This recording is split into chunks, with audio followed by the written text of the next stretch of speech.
Bonjour EB7. Aujourd'hui, dans la leçon de SVT, on va parler des fermentations. Les objectifs de cette leçon sont de définir la fermentation et de citer différents exemples de fermentation et dégager les conditions nécessaires à une fermentation.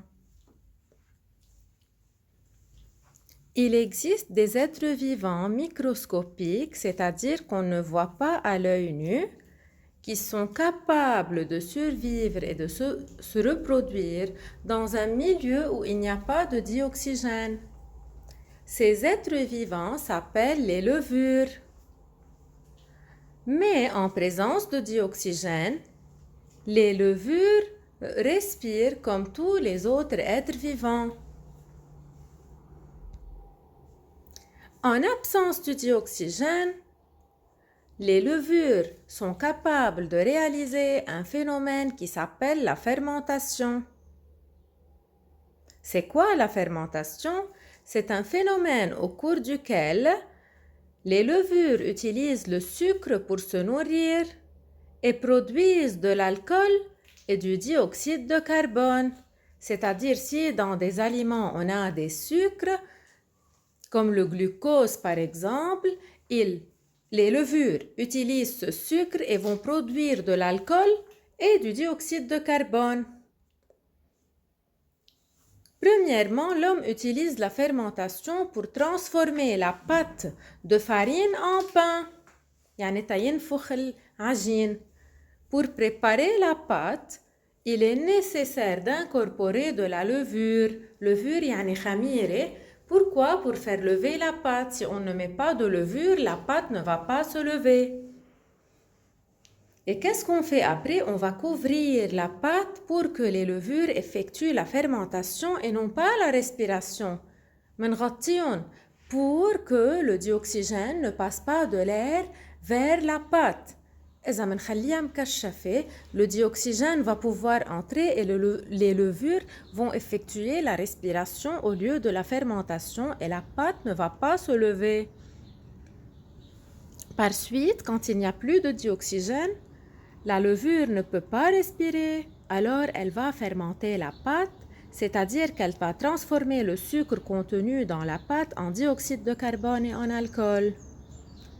L'alcool produit, il va s'évaporer au moment de la cuisson, c'est-à-dire quand on cuit la pâte, tandis que le dioxyde de carbone, il va rester dans la pâte et faire des trous après la cuisson.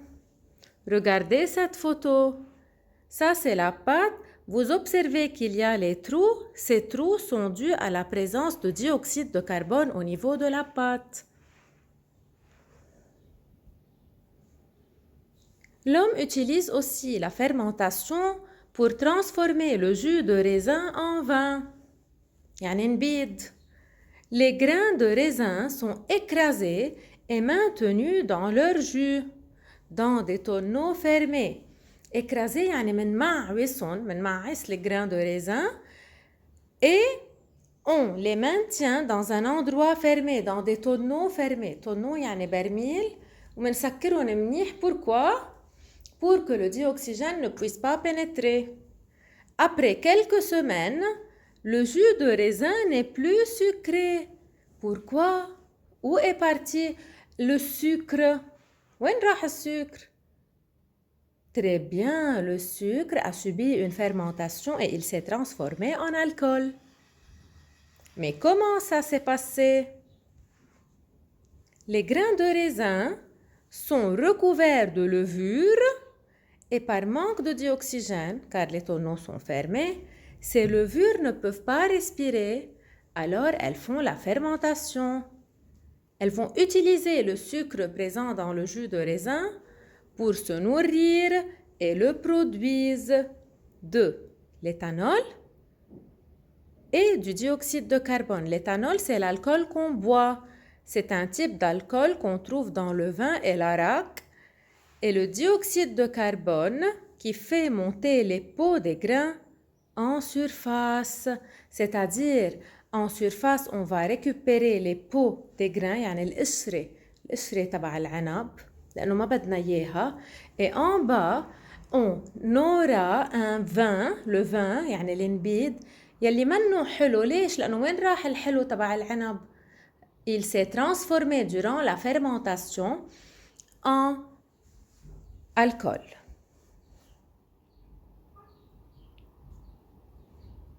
Voici le raisin dans la première photo. Dans la deuxième photo, on l'écrase dans le tonneau. On l'écrase, يعني بنمعصن. Puis on va fermer le tonneau. Et après, à la surface, on va recueillir la peau du raisin dont on n'a pas besoin. Et en bas, on va recueillir le vin. Alors, on va élaborer la définition de la fermentation. La fermentation est un processus durant lequel des micro-organismes, c'est-à-dire de très petits organismes qu'on ne peut pas voir à l'œil nu, on les voit seulement au microscope.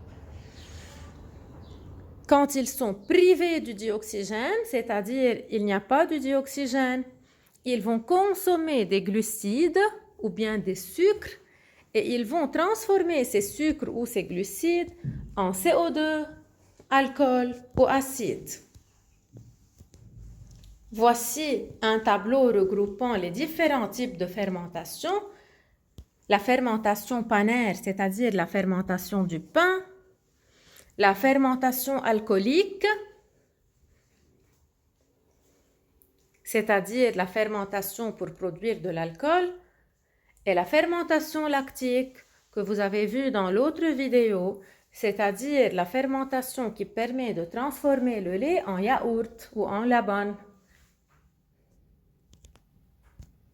Et maintenant, je vous propose de faire cette application et je vous dis à bientôt et très bonne chance.